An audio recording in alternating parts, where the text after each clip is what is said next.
Pessoal, a gente vai trazer mais um vídeo do método disco, né? Mas dessa vez um pouquinho diferente.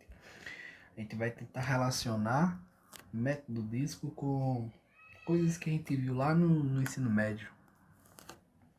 Na verdade, quando a gente estuda matemática mais a fundo, vê que volume e área se confundem, tá? No seguinte sentido, no R2, no plano R2, no eixo XY, a área, né, que a gente calcula de figuras poligonais, é equivalente ao volume que a gente calcula lá no R3. É equivalente entre aspas. Mas essas coisas se confundem, tá? Depende muito da dimensão que a gente está lidando. Aí no R2 a gente costuma chamar de área e no R3 a gente costuma chamar de volume. Mas essas coisas são bem parecidas, tá? Então, vamos voltar lá para o ensino médio. O que, é que a gente tem lá no nosso ensino médio, né? A gente primeiro calcula a área do quadrado. A gente sabe. O quadrado aqui, se esse quadrado tiver lado L, então a área desse quadrado vai ser L ao quadrado. Isso aqui é a área. Continuando. Se eu dividir esse quadrado no meio, eu tenho um triângulo, né? E eu posso generalizá-lo, digamos que seja um retângulo. Um retângulo que tem altura A e base B. Então a área desse triângulo aqui, é a área do quadrado, A vezes B, dividido por 2. Né? A gente tem isso também, é conhecido. Continuando. Nesse caso, pega esse triângulo deitando ele, a gente vai agora falar de volume, agora a gente está saindo do R2 para figuras no R3, e a primeira coisa que a gente aprende é calcular volume de prisma, né, que é uma figura onde você tem uma figura poligonal na base, duas figuras poligonais iguais, né, nesse caso aqui, uma aqui embaixo, outra aqui em cima, essas são iguais. E para calcular o volume disso, a gente lembra bem que tem uma formulazinha, né, que você calcula a área da base, que eu vou chamar de AB, e multiplica pela altura. A altura nada mais é que essa distância aqui de uma base até a outra, né, que eu chamei de H. Tá? A gente viu também que isso continua valendo, mesmo se a base não for um polígono. Se for um corpo redondo, por exemplo, se for um círculo, isso continua valendo, né? E a fórmula é a mesma. É o princípio de Cavalieri, inclusive, que faz a gente usar o que a gente fez para cá, para esse tipo de poliedro. Só que a base agora é redonda. Então eu calculo a área da base e multiplico pela altura. Só que nesse caso aqui, a base é um círculo. O que é que acontece quando é um círculo? Qual é a área do círculo? Esse círculo aqui vai ter um raio, que eu vou chamar esse raio de R.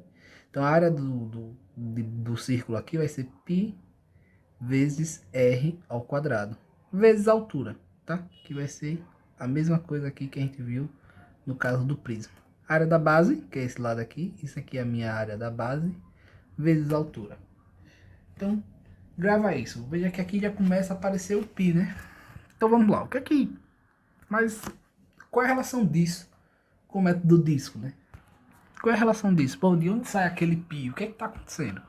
Então o que é que a gente vai fazer? A gente vai fazer o seguinte: pega aquele mesmo cilindro e deite ele.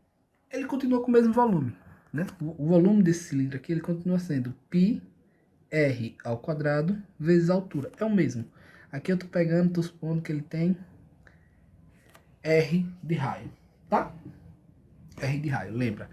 Imagine que aqui tem um traço aqui no meio. O raio vai ser a distância daqui até a lateral aí do cilindro, ok? Aí nesse cilindro desse lado, vamos colocar um eixo cartesiano.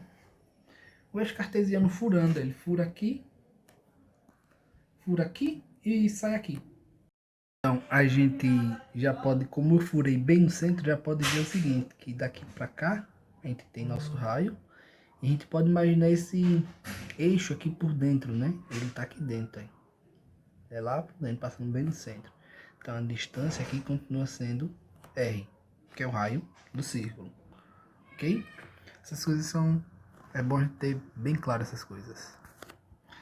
Daí, eu posso imaginar que o cilindro está dentro do intervalo, que é a minha altura, né, que vai até de A até B. Só coloquei a altura. E o que é que eu vou fazer mais? Eu imaginar que eu só tenho agora esse retângulo aqui, ó, esse retângulo aqui, a menos de uma rotação. Mas se eu rotacionar esse retângulo, vai continuar sendo o mesmo cilindro. Lembra que método diz que é cálculo de volume de rotação. Então começa a se relacionar aqui.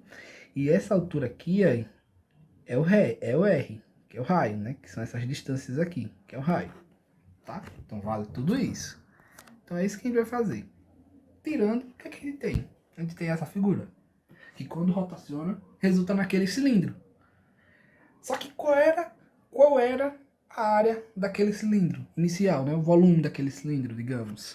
O volume era πr ao quadrado, πr ao quadrado vezes a altura. Quem é a altura desse cilindro? Veja, quem vai ser o volume aqui, nesse caso, quando rotacionar usando o método disco? O volume vai ser igual a π vezes a integral que vai de a até b da função r ao quadrado, porque aqui a função é r, é uma função constante r. R ao quadrado dx. Esse r é constante em relação ao x, então ele sai. Fica πr ao quadrado, π r ao quadrado, x avaliado vai de a até b. Então quem é? πr ao quadrado, b menos a. Só que veja, quem é b menos a? B menos a é a distância que vai daqui para cá, é o nosso b, e daqui para cá é o nosso a. Então b tira o a, tirando esse pedaço, quem é que sobra? É exatamente a altura h do cilindro. Ok? Então é essa relação que a gente tem entre método disco, né, com coisas que a gente viu lá no ensino médio. E isso se generaliza, porque essa ideia ela pode ser generalizada da seguinte forma. Pegue um eixo cartesiano, vou desenhar aqui um eixo cartesiano qualquer. Nesse eixo cartesiano agora, eu vou ter uma função, né? Uma função. Isso aqui é uma função. Essa minha função, ela vai variar dentro desse intervalo, que vai aqui de A até B. Lembra, isso aqui quem é? É a altura do meu cilindro. De A até B. E quem são os raios? Quem são os raios? Lembra daquele caso? Os raios é justamente a distância, que vai, nesse caso vai ser a altura da função, né? O raio vai ser dado pela própria função. Então, usando o método de disco, pelo que a gente viu lá do volume do cilindro, o volume dessa coisa, quando a gente rotacionar em torno do eixo do x, né, vai ser a integral de a até b, colocar o p aqui na frente, o raio ao quadrado, só que o raio é a próxima função, então fica f ao quadrado dx. Por isso que essa fórmula aqui se relaciona com coisas que a gente viu lá no ensino médio. Ok, pessoal? Até a próxima.